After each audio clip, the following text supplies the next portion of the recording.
Hello there. This is the aaronzero podcast, and we're trying something new, and we hope you like it.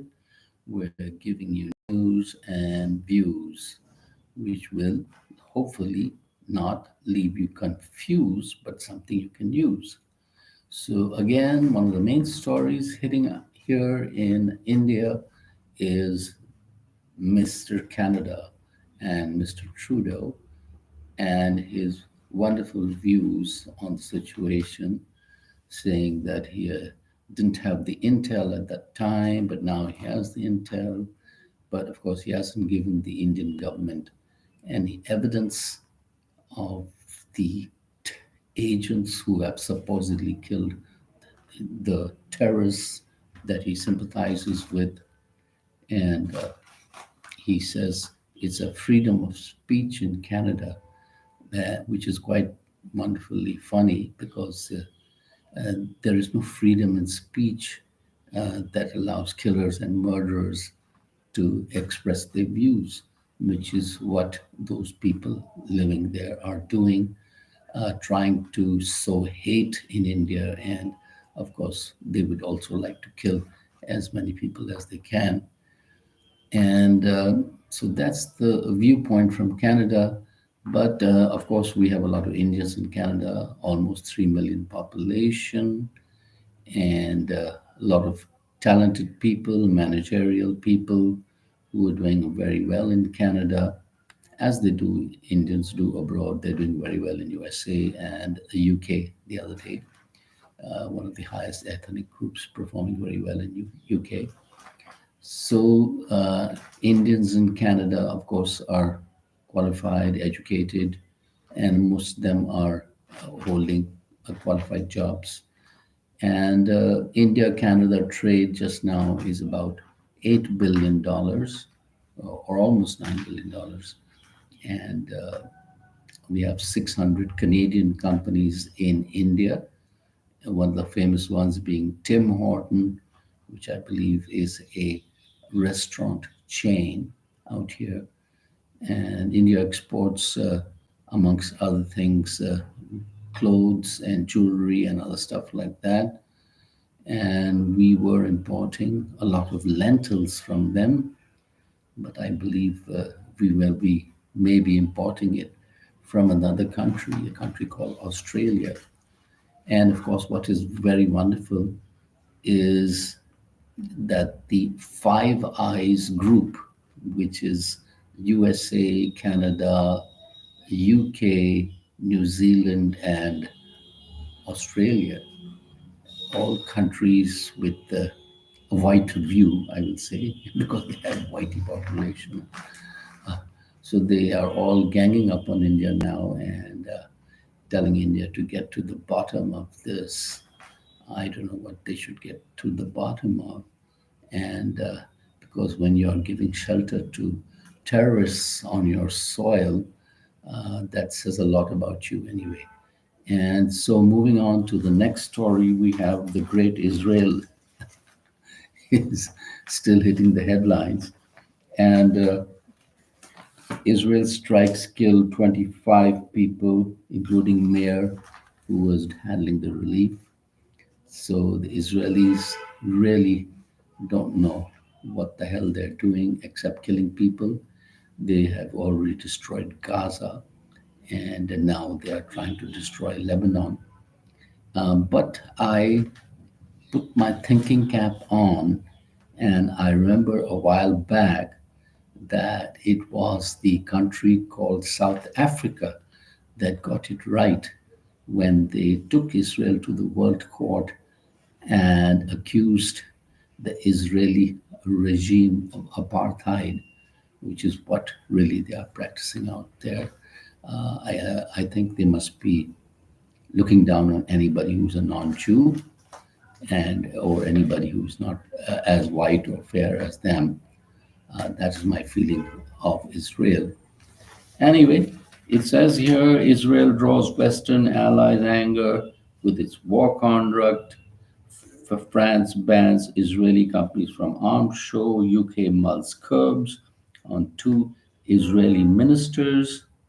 U.S. opposes strikes in dense Beirut, and that I find very funny because this whole war could not have been possible without Uncle Sam supplying billions and billions of dollars to to the Israel. I mean, this tiny country, it would not be able to stand on its feet, and definitely all the F-35s and jets that they're using to attack Lebanon and Gaza. I mean, those guys never had any aircraft or have any aircraft comparable to that they could retaliate back. So it says Israel let some aid into North Gaza after U.S. warning. The U.S. said that it told Israel failure to allow more humanitarian aid into Gaza could prompt a cutoff of military supplies, one of the starkest U.S. warnings since the war began. There was no official response from the Israeli government. So, what are you going to do? And clip of burning Gazan after hospital strike sparks global outrage. A vivid footage of a Palestinian man being burned to death after an Israeli strike on Gaza hospital and compound has sparked global outrage. And so that is what we have going on. And Starship Musk is going to come to Trump's rescue as Elon Musk goes full MAGA with 75 million funding. And they could spoil Kamala's party. And but as far as I understand, Kamala has managed to get 1 billion in funding at the present moment.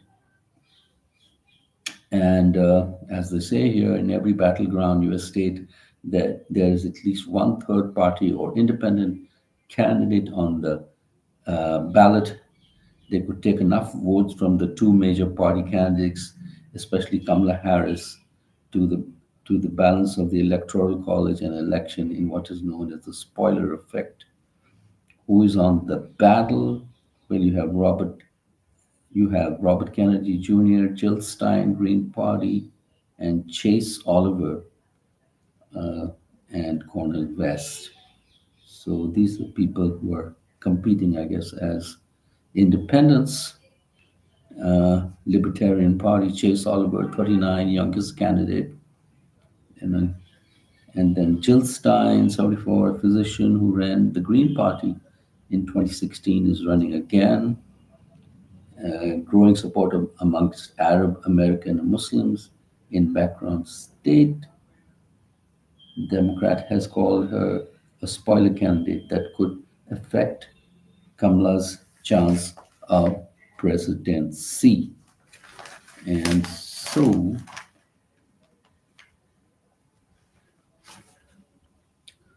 and of course, what else do we have here?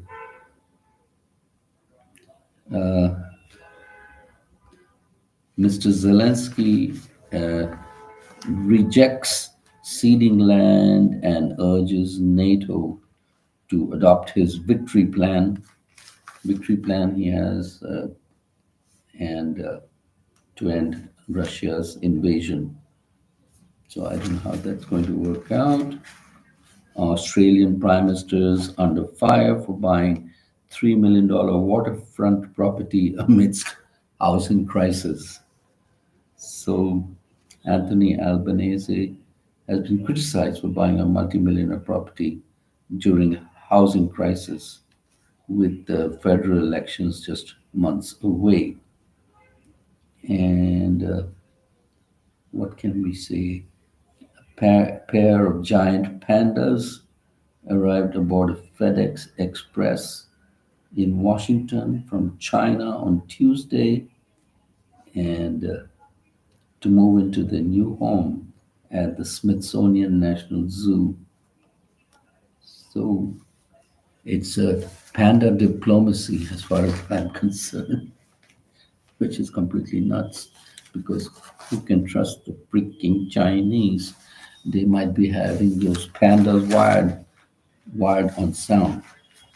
And in entertainment, what do we have? Father of the Year, Al Pacino, 84, gets trolled online for saying his 16-month-old son texts him from time to time. And Mariah Carey crusades against overhead lights and tortured by hideous lighting in elevator, doorway, gym. Just shut them off. That is what the lady says. So we have to shut it off. And then what do we have here? Uh, Nick Jonas, who was performing in a concert in Prague, suddenly had to run off stage when he found a laser beam aimed at him. And as you know, nowadays, those guns and stuff, they have laser beams. So you never know, there could be a shooter behind that laser beam pointing at you. And actor Jeff Goldblum, who acted in the Jurassic Park franchise, doesn't think he's going to be acting again in that series, and he believes Scarlett Johansson and crew are going to be taking over from him.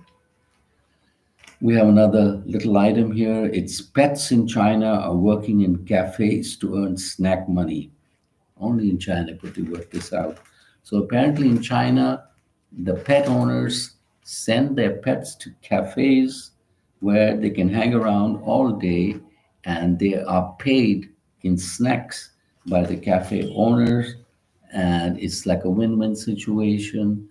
The people in the cafe also very happy to pet the pets and cuddle up to them, I guess.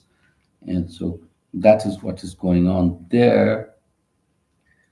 And it says here, I don't know if it's true, it says the city of Leicester in UK holds the largest Diwali celebrations out of India. It's marked with two events, light switch event and Diwali Day event, both along Belgrave Road, dubbed the Golden Mile. And well, Diwali is coming up. I believe it's on the 1st of November. And what else do we have here to inform you? I think nothing much else. So we wish you a wonderful day. Thank you for listening to our podcast and take care and rock on.